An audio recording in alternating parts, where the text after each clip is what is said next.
నువ్వంటే ఆ పిల్లకి ఇష్టమేరా ప్రసాద్. ఇష్టమేరా, కానీ ప్రేమించేంత ఇష్టమా అని.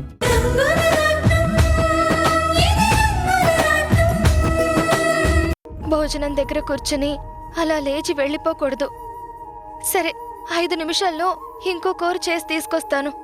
ఈలోపు మీరు తింటూ ఉండండి.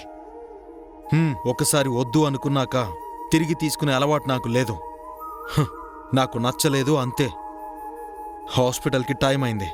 నాకు కావాల్సింది అక్కడ తెప్పించుకుని తింటాను.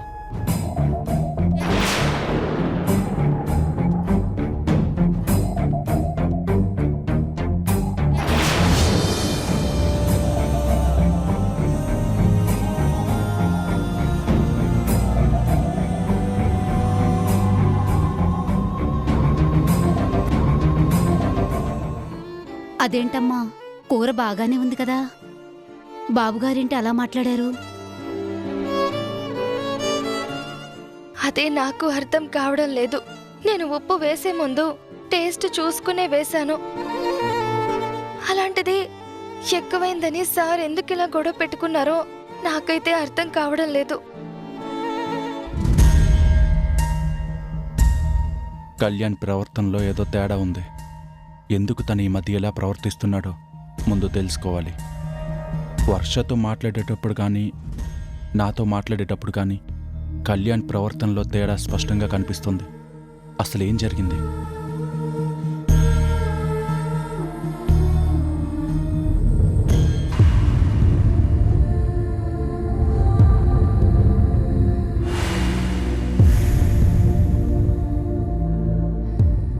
బాలాజీ, జరుగుతున్న పరిణామాలను బట్టి చూస్తుంటే నాకేదో అనుమానంగా ఉంది. అప్పుడు బాలకోటి కొడుకు జైలు నుంచి విడుదలయ్యాడని నువ్వు చెప్తే నేను పెద్దగా పట్టించుకోలేదు. కానీ ఇప్పుడు ఎందుకో వాళ్ళ గురించి ఆలోచించాలనిపిస్తుంది. బాలాజీ, నువ్వు పని చెయ్యి. నువ్వు మారు వేషంలో వాళ్ళ ఇంటికి వెళ్ళి వాళ్ళేం ఆలోచిస్తున్నారో, వాళ్ళేం చేస్తున్నారో తెలుసుకో. అలాగే సూర్యం గారు. వాడు విడుదలయ్యాడని తెలిసిన దగ్గర నుంచి ఏదో రకంగా భయంగానే ఉంది. మొన్న మీ మీద హత్యా ప్రయత్నం జరగడం, మిమ్మల్ని రక్షిస్తున్నారని శంకర్ గారి మీద కూడా అటాక్ జరగడం అన్నీ అనుమానంగానే ఉన్నాయి. నేను తెలుసుకుంటాను. వాళ్ళు తెలివైన వాళ్ళు, ఎక్కడ ఎలాంటి అనుమానం రాకూడదు. నేను కూడా ఒకప్పుడు రౌడీనే సార్. ఇలాంటి విషయాలు ఎలా డీల్ చేయాలో నాకు బాగా తెలుసు. నేను చూసుకుంటాను సార్. సరే.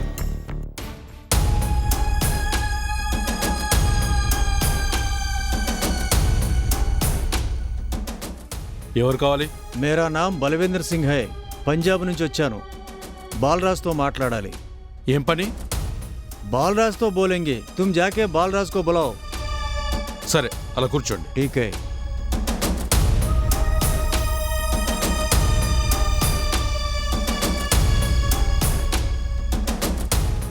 అలాగే బామ్మ. ఈ అడుగేసిన పక్కన ఉండాలి. ఎవరో బలవీందర్ సింగ్ అంట, నిన్ను కలవడానికి వచ్చాడు. ఏ పని మీద వచ్చాడు? తెలియదన్నా, అన్నతోనే చెప్తానంటున్నాడు. సరే, నేను మాట్లాడుస్తాను అల్లుడు.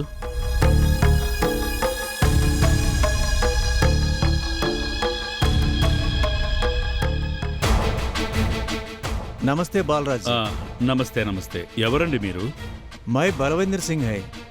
ఒక సెటిల్మెంట్ కోసం వచ్చాను. చేస్తారా? నేను సెటిల్మెంట్లు చేస్తున్నానని మీకెవరు చెప్పారు? అరే ఏంటి బాయ్, మీలాంటి వాళ్ళ గురించి మాలాంటి వాళ్ళకి మాలూమ్ హోతా హై.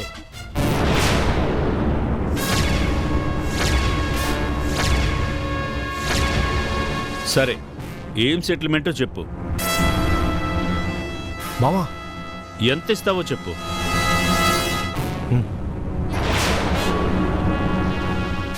అరే బయట బాయ్, టీ తీసుకుని వస్తాను. ఠీకే.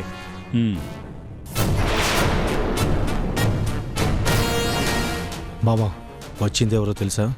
ఎవడు సింగ్ అంటలుడు? సెటిల్మెంట్ అంట. బాగా డబ్బున్న పార్టీలాగే ఉంది. మంచి రేటు మాట్లాడతాను. వాడు బాలాజీ మామా. సూర్యంకి మన మీద అనుమానం వచ్చినట్టుంది.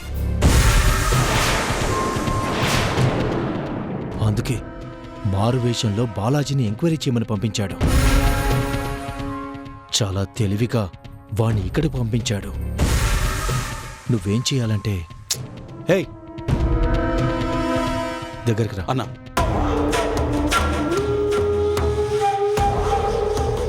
సరే అల్లుడు, నేను చూసుకుంటాను. సరే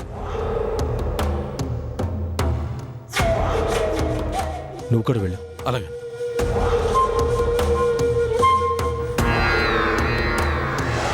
సింగ్ భాయ్, ముందు టీ తాగు, తర్వాత మాట్లాడుకుందాం.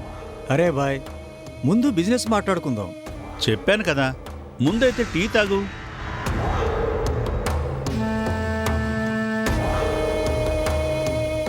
అన్నా ఇప్పుడే తెలిసింది, ఆ నారాయణ కొడుకు కాళీగాడు సూర్యం దగ్గర చేరాడంట.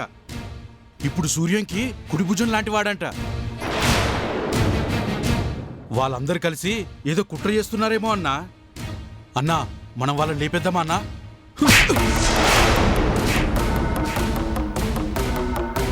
ఇంక మీరు మారారా? ఎప్పుడు అదే రౌడీజమా? మా బావ రాజకీయాన్ని రౌడీజాన్ని కలపాలి అనుకున్నాడు. ఆ సూర్యం గారి మీద పగ పెంచుకున్నాడు. చివరికి ఏమైంది? చేసిన తప్పుకు జైల్లోనే శిక్ష అనుభవిస్తూ జైల్లోనే మా బావ చనిపోయాడు. మా బావ కొడుకు ఈ విషయాలన్నీ చెప్తే ఈ రౌడీజాలు రాజకీయాలు నాకొద్దని చెప్పి తను విదేశాలకు వెళ్ళిపోయాడు. ఇప్పుడు అన్ని దందాలు మానేసి ఏదో ఇక్కడ ఉన్న ఆస్తులన్నీ చూసుకుంటూ ప్రశాంతంగా బతుకుతున్నాము. మళ్ళీ రౌడీజం అంటూ ఈ కాంపౌండ్లో ఎవరైనా అడుగు పెడితే చంపేస్తాను. పోరా బయటికి.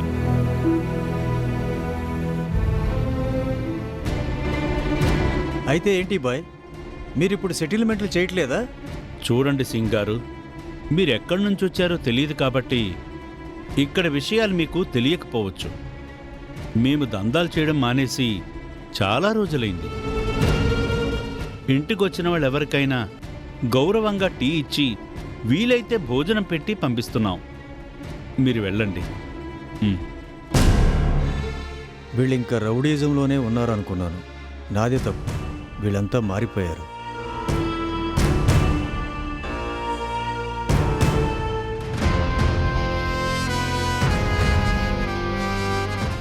నువ్వు చెప్పింది నిజమే మామా. సూర్యాన్ని చాలా తక్కువ అంచనా వేశాను.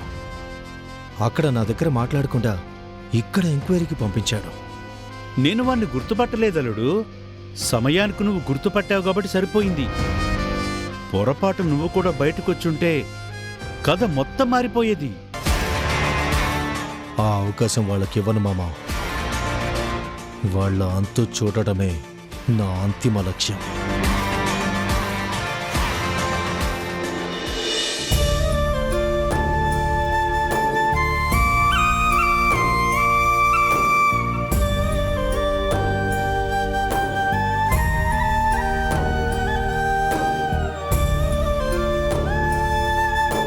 సార్, భోజనానికి రండి.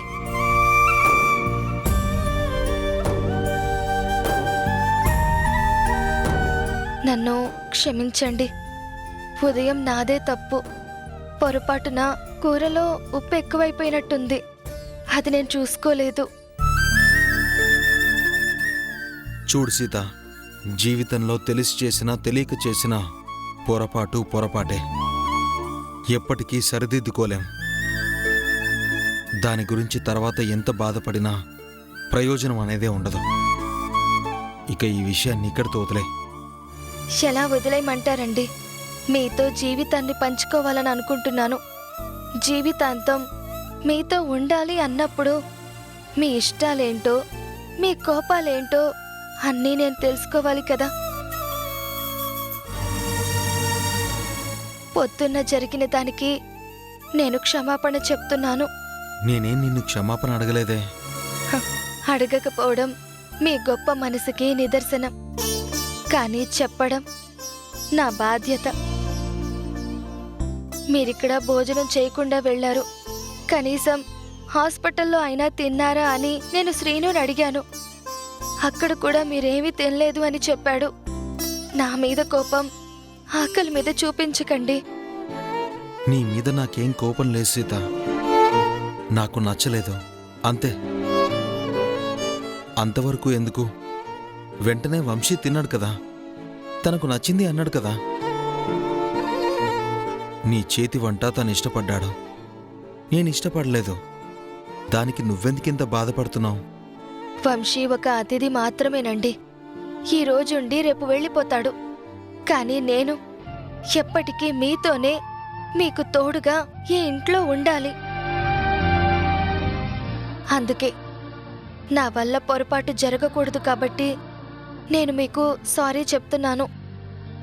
ప్లీజ్ ఇప్పటికైనా భోంచెయ్యండి. పర్వాలేదు సీత, ఒక పూట తిననంత మాత్రాన ప్రాణాలేం పోవు. ప్రాణమైన వాళ్ళు దూరమైనప్పుడే ఈ ప్రాణం తట్టుకుంది. ఇప్పుడు అన్నం తిననంత మాత్రాన ఈ గుండెం ఆగిపోదు. ప్రాణమైన వాళ్ళు దూరంగా ఉండడం ఒక శాపమండి. అది జరగాలని ఎవ్వరూ ఎప్పుడూ కోరుకోరు. కానీ కొందరి జీవితాల్లో అనుకోకుండా అలా జరుగుతుంది.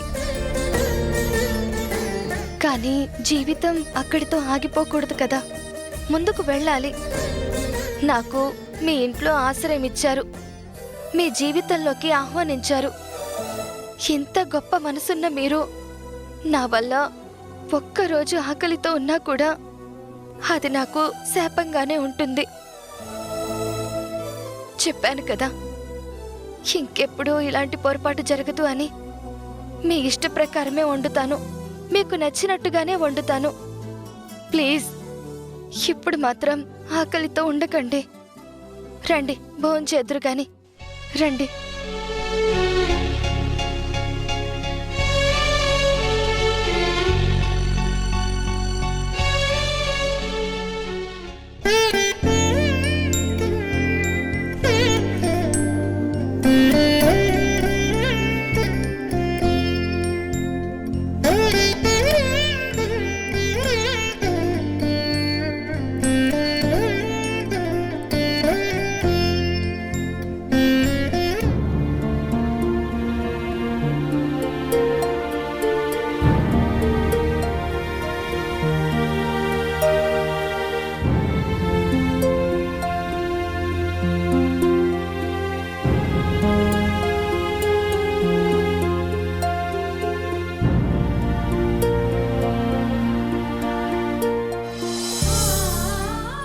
లేదు కళ్యాణ్, నువ్వు ఇదివరకులా లేవు.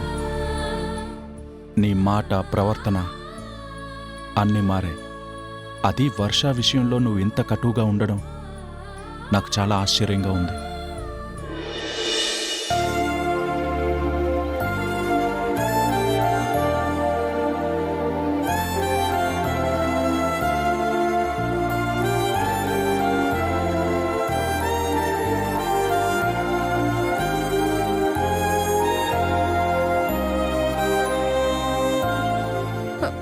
సుష్మా, సుష్మా, సుష్మా, ఏమైందమ్మా? ఏమైంది? నాకు వాంతి అయ్యేలా ఉంది. నన్ను కొంచెం వాష్రూమ్ దాకా తీసుకెళ్ళరా, తొందరగా. పర్లేదమ్మా, నా చేతిలో చేసుకో. జాగ్రత్త. అయ్యో,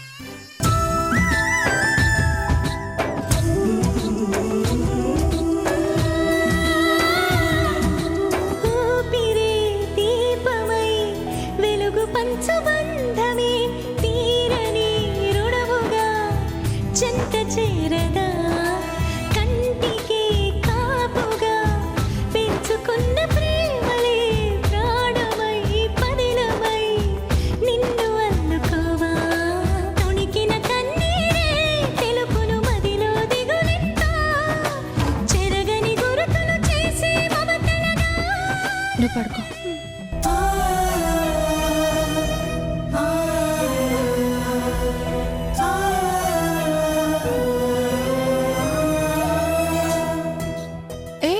అక్క, నీ రుణం ఎలా తీర్చుకోవాలో కూడా నాకు అర్థం కావడం లేదు. నువ్వు నా తమ్ముడివిరా. మన రుణం. అక్క, సుష్మ నిన్ను ఎన్ని మాటలన్నా ఎంతలా ఇబ్బంది పెట్టిందో నాకు తెలుసక్క. కానీ ఈరోజు అవేమీ నువ్వు పట్టించుకోకుండా సుష్మకొక తల్లిలా సేవ చేస్తున్నావు.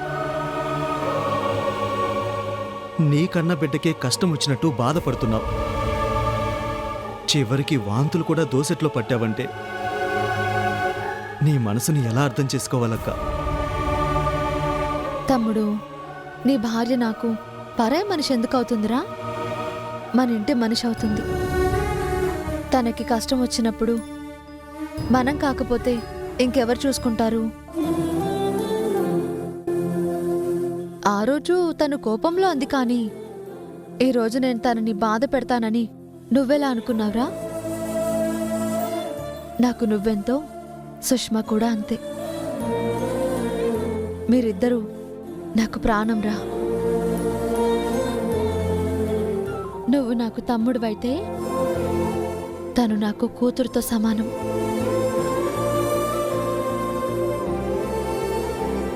సరే, ఇప్పుడే పాపం బాంత అయింది కదా, తనకి కషాయం పడతాను. నువ్వు వెళ్ళి పడుకో. సరే అక్క. వెళ్ళు పో.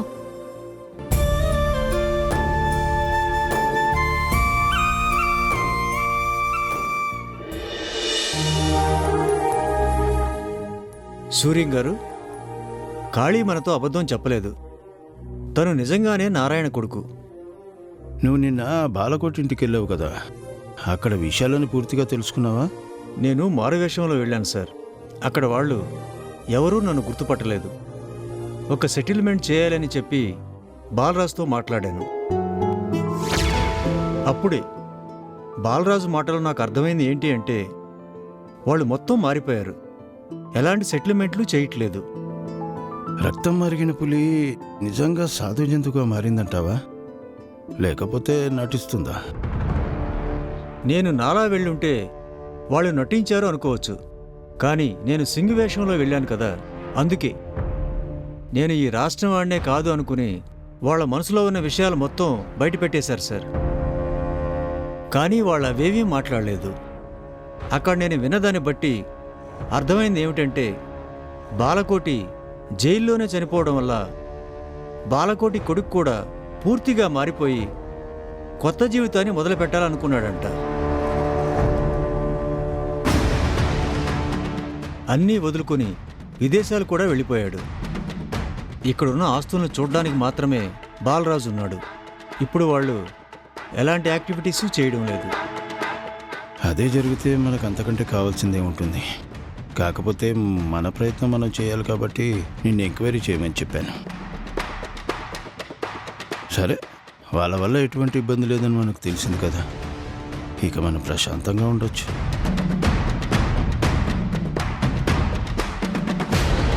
కాళీ నారాయణ కొడుకుని రుజువైంది కాబట్టి కాళీని చూసుకోవాల్సిన బాధ్యత కూడా మన మీదే ఉంది. నన్ను విడిపించడానికి నారాయణ ప్రాణత్యాగం చేశాడు. అలాంటి నారాయణ కొడుక్కి నా ప్రాణం వడ్డేసైనా సరే నేను కాపాడుకుంటాను. కాళీకి ఏ లోటు రాకుండా చూసుకోవాలి. తప్పకుండా సార్. మిమ్మల్ని నమ్ముకున్న వాళ్ళెవరూ బాధపడరు. కాళీ ఇక్కడే మనతోనే ఉంటాడు. తనకు కావలసినవన్నీ మనమే చూసుకుందాం. మీరు ఎంత అమాయకులు కాబట్టే మీతో నేను ఆట మొదలుపెట్టాను.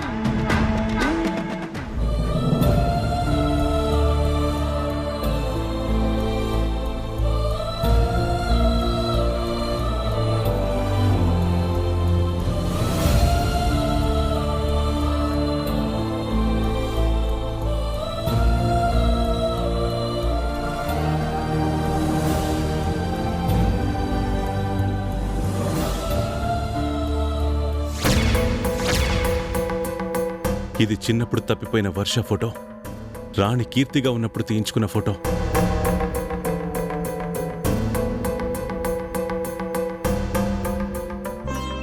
ఆ రోజు రౌడీలు అటాక్ చేస్తూ ఉంటే కీర్తికి వర్షాన్ని అప్పగించి వాళ్ళని ఎదిరించడానికి సూర్యం తాతయ్య వెళ్ళాడు.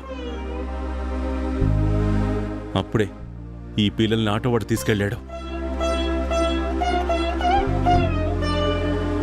ఆ రోజు జరిగిన కొట్లాటలో సూర్యం తాతయ్య తలకి దెబ్బ తగలడం వల్ల అతను గతాన్ని మర్చిపోయాడు. దాంతో వీళ్ళెక్కడున్నారో తెలియకుండా పోయింది.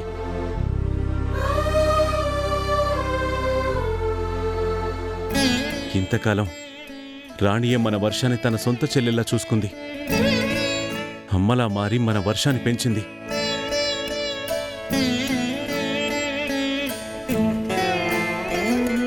రత్తమ్మ కొడుకు గోపిని తమ్ముళ్ళ కళ్ళల్లో పెట్టుకుని పెంచింది. నీ చెల్లి వర్ష ఈ వర్ష ఇద్దరూ ఒక్కటేనమ్మా. ఈ నిజం నీకెప్పుడో చెప్పాలనుకున్నాను, కానీ నేను నోరు విప్పితే నీ జీవితం ఏమవుతుంది? అందుకే వర్షకి కళ్యాణ్కి పెళ్లి జరిగే వరకు ఈ నిజాన్ని చెప్పకూడదు అనుకున్నాను.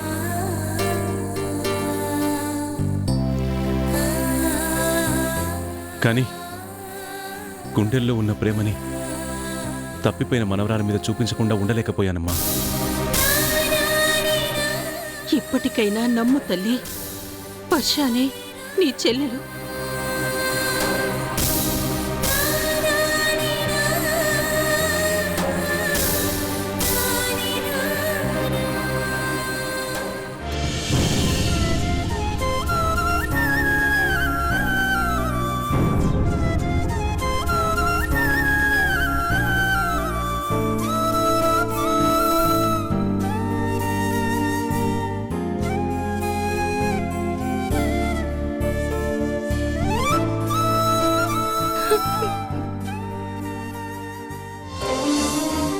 సారీ వర్ష, ఎన్ని రోజులు నువ్వే నా చెల్లివని తెలుసుకోలేక నిన్ను ఎన్నో మాటలన్నాను.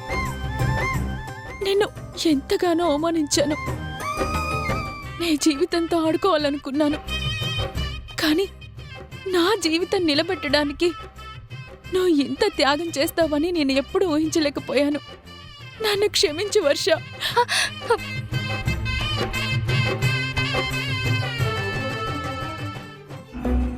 ఏంటక్క ఇది? నువ్వు నా అక్కవి. నీ ఇష్టాన్ని కాదని నేనెలా వదిలేస్తాను? నువ్విష్టపడినా నీ వంశీతోనే ఉండాలని నా ప్రేమను సమాధి చేసుకున్నాను. ఇంకా అంతా బాగుంటుంది.